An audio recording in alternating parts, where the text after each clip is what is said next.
If you've taken introductory political science, you probably know the famous phrase, "Without government, human life is solitary, poor, nasty, brutish, and short."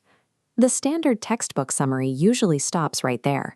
We are taught that humans are naturally selfish, malicious, and violent, and therefore we have no choice but to surrender our freedom to a dictator just to survive. This is the 1651 frontispiece of Thomas Hobbes's Leviathan. It is the foundational text for that exact argument. But that popular reading misses the structural logic behind Hobbes's design. Hobbes did not build his theory on human evil. Instead, he built it on epistemological solipsism, the idea that we are entirely trapped inside our own minds. To accurately read Hobbes, we have to strip away the moralizing about human nature. We need to trace his logic from his obsession with how our eyes perceive light, all the way up to his construction of the state. In the mid-17th century, Hobbes was deeply preoccupied with the physics of optics. He wanted to know exactly how we acquire knowledge of the outside world. His answer was a foundational axiom he called the motion thesis. External motion strikes the brain, creating an internal reaction we experience as perception. Because of this, everything you see is a subjective apparition locked inside your head. When a second person sees the identical object, their different internal makeup generates a completely distinct wave pattern. This means there is no objective, universal reality that humans share.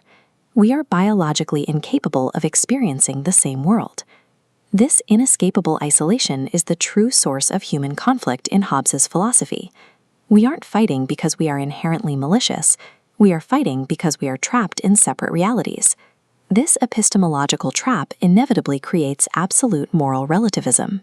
If everything is just motion on the brain, then good and evil aren't objective facts. They are just the subjective labels we apply to whatever our internal appetites happen to desire or fear at any given moment. Look at this model of a population. Every single node operates with entirely different, conflicting definitions of right and wrong, based entirely on their own internal geometry. The crisis begins the moment these isolated individuals are forced to interact and share finite resources. That friction, driven by fear, diffidence, and totally incompatible realities, is the mechanical explanation for the Hobbesian war of all against all. It is a tragedy of isolation. Nobody in this state of nature is actively trying to be evil. Everyone is simply acting rationally within their own subjective reality. To survive, humans realize they have to stop searching for an objective natural truth because it doesn't exist. Instead, they have to manufacture a synthetic consensus.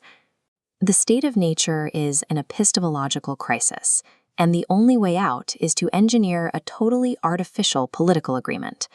The mechanism they engineer to manufacture that consensus is the social contract. Intuitively, we tend to think of a contract as a two-way agreement between a ruler and the ruled. The ruler promises protection, and the subjects promise obedience. But Hobbes introduces a radical architectural departure. In his system, the contract is strictly a horizontal agreement among the subjects themselves. Here is how that structure forms. The isolated individuals make a pact with each other, creating a closed, unified ring. They mutually agree with their peers to surrender their individual right to self-government to a single external agent. That collective surrender of rights pulls upward, authorizing the creation of the sovereign. But notice the most crucial structural feature of this diagram. There are no arrows pointing back down. There is no reciprocal agreement flowing from the sovereign back to the subjects. Because the sovereign is completely outside the ring of citizens, they are not a party to the contract. And because they aren't a party to the contract, they make absolutely no promises to the people. This one-way structure is intentional. It removes accountability by placing the ruler outside the contract, making it legally impossible for them to commit a breach. If the sovereign's power is absolute and totally unaccountable, does that mean subjects have no rights left at all? Hobbes leaves exactly one inalienable right on the table: self-preservation. The entire purpose of forming the society is biological survival. Logically, a rational subject cannot contract away their right to fight back if the sovereign directly attempts to kill them. In this model, if an individual is targeted by the state, their obligation of submission breaks. That citizen can defend their own life, but the rest of society cannot join them. While the isolated node fights the sovereign, the horizontal links holding the society together remain perfectly intact. The others are strictly prohibited from offering assistance. By permitting individual self-defense, but structurally banning collective resistance, Hobbes threads the needle. He maintains the absolute, unchallengeable power of the state, while still respecting our biological drive to survive. With the mechanical structure of Leviathan laid bare, we can reevaluate Hobbes's actual legacy. While his work was used to defend absolute monarchy, the text itself was profoundly radical and highly dangerous for its era. Hobbes completely discarded the mystical justifications for absolute rule. He stripped away the divine right of kings, replacing a top-down religious hierarchy with a bottom-up network built by the subjects. He even rejected the long-standing tradition of patriarchal authority as a basis for state power. Here is the historical irony. Hobbes justified dictatorial power using the exact intellectual tools that would later define modern liberalism: rationality, mutual consent, and individual rights. We can see this philosophy perfectly captured in the original frontispiece. If you look closely at the giant sovereign, you'll see he is composed entirely of hundreds of individual citizens.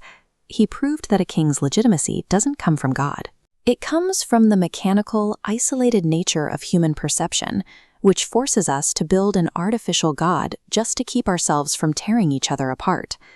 By grounding absolute power in the logical consent of the governed, Thomas Hobbes provided the structural basis for modern political authority.